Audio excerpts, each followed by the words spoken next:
പൊന്നാട അണിയിച്ച ശേഷം ബുക്ക് നൽകിയപ്പോൾ മുൻ MP KV തോമസ് ഒരു മാത്ര സ്തബ്ധനായിപ്പോയി. താൻ നൽകിയ ബുക്ക് സ്വീകരിക്കാൻ അവന് കൈകളില്ല.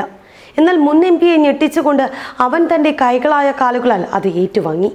ബുക്ക് നൽകിയ ശേഷം അവൻ്റെ പോക്കറ്റിൽ കുറച്ച് രൂപ കൂടി വയ്ക്കാൻ അദ്ദേഹം മറന്നില്ല. കണ്ടുനിന്നവരുടെ കണ്ണുകളും ഈറനണിഞ്ഞു. എനിക്കും പഠിക്കണമെന്ന മുദ്രാവാക്യവുമായി ഉജ്ജ്വല ബാല്യം പുരസ്കാര ജേതാവ് ആസിം വെളിമണ്ണയും ജീവകാരുണ്യ പ്രവർത്തകൻ ഹാരിസ് രാജും നയിക്കുന്ന സഹന സമര യാത്രയ്ക്ക് കൊച്ചിയിൽ സ്വീകരണത്തിനിടെയാണ് വികാര നിർഭരമായ നിമിഷങ്ങളുണ്ടായത്. കോഴിക്കോട് വെളിമണ്ണ എന്ന കൊച്ചു ഗ്രാമത്തിൽ നിന്ന് തിരുവനന്തപുരത്തേക്ക് പഠിക്കാനുള്ള അവകാശം നേടിയെടുക്കാൻ ഭിന്നശേഷിക്കാരനായ വിദ്യാർത്ഥി മുഹമ്മദ് ആസിമിന്റെ പോരാട്ടമാണ് വീൽചെയറിലുള്ള സഹന സമര യാത്ര. കോൺഗ്രസ് നേതാവും മുൻ MP KV തോമസ് പൊന്നാടയണിയിച്ചാണ് ആസിമിന് കൊച്ചിയിൽ സ്വീകരണം നൽകിയത്. ഈ മുഖം കണ്ടാൽ ആരുടെയും കരളലിയും. മുഖ്യമന്ത്രി ഉചിതമായ നടപടി കൈക്കൊള്ളുമെന്നും വിശ്വാസമുണ്ട്. ആസിമിനൊപ്പം എല്ലാവരുമുണ്ട്. സ്വീകരണം നൽകിയ ശേഷം KV തോമസിന്റെ വാക്കുകളാണിവ. താൻ പഠിക്കുന്ന ഗവൺമെന്റ് UP സ്കൂൾ ഹൈസ്കൂളായി ഉയർത്തണമെന്ന കോടതി വിധിക്കെതിരെ അപ്പീൽ നൽകിയ സർക്കാർ നടപടിക്കെതിരെയാണ് ആസിമിന്റെ യാത്ര. കഴിഞ്ഞ മാസം 15-ന് സഹനസമര യാത്ര വെളിമണ്ണ സ്കൂളിന് മുന്നിൽ മുൻ ഉപലോകായുക്ത ജസ്റ്റിസ് KP ബാലചന്ദ്രൻ ഉദ്ഘാടനം ചെയ്തിരുന്നു. ആദ്യ ദിവസത്തെ യാത്ര രാത്രി കൊടുവള്ളിയിൽ സമാപിച്ചു. എന്നും രാവിലെ 7 മുതൽ 9 വരെയും വൈകിട്ട് 4 മുതൽ 7 വരെയുമാണ് യാത്ര. വിവിധ ജില്ലകളിലൂടെ കടന്നു പോകുന്ന യാത്ര 40 ദിവസം കൊണ്ട് തിരുവനന്തപുരത്തെത്തും.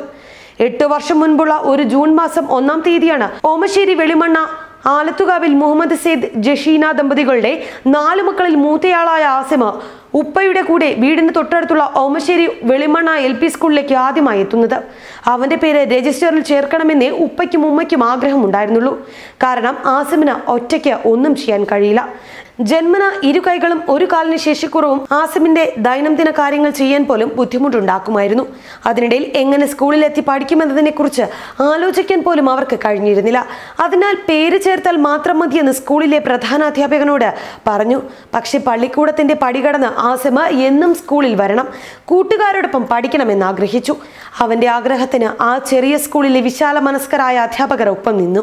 ആസിമിന്റെ പരാധീനതകളെ മറികടക്കുന്ന സ്നേഹബന്ധങ്ങൾ രൂപപ്പെടുകയായിരുന്നു അവിടെ. അവൻ കൂട്ടുകാരനോടൊപ്പം വരച്ചും പാടിയും ഒരു സാധാരണ കുട്ടിയിൽ നിന്നും ശാരീരിക പരാധീനതകൾ ഏറെയുള്ള ആസിമ അങ്ങനെ ആ സ്കൂളിന്റെ കണ്ണിലുണ്ണിയായി.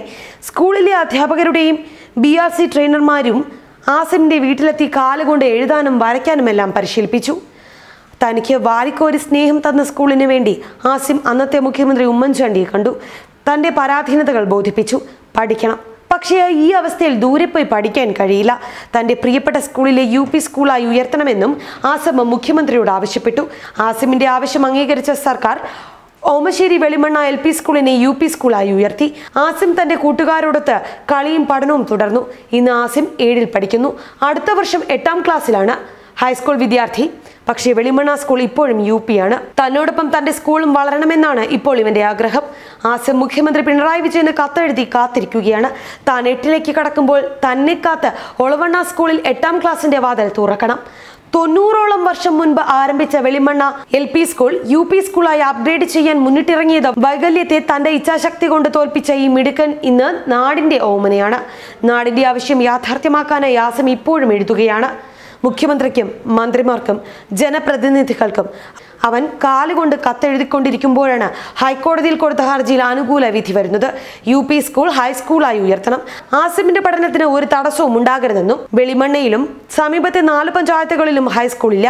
ഹൈക്കോടതി വെളിമണ്ണ സ്കൂൾ ഹൈസ്കൂളാക്കാൻ കഴിഞ്ഞ വർഷം ജൂണിലാണ് നിർദ്ദേശം നൽകിയത്. അപ്പീൽ നൽകേണ്ട അവസാന ദിവസം സർക്കാർ ഈ വിധിക്കെതിരെ കോടതിയെ സമീപിച്ചു. ഇതോടെ ആസിമിന് ഒരു അധ്യയന വർഷം നഷ്ടമായി.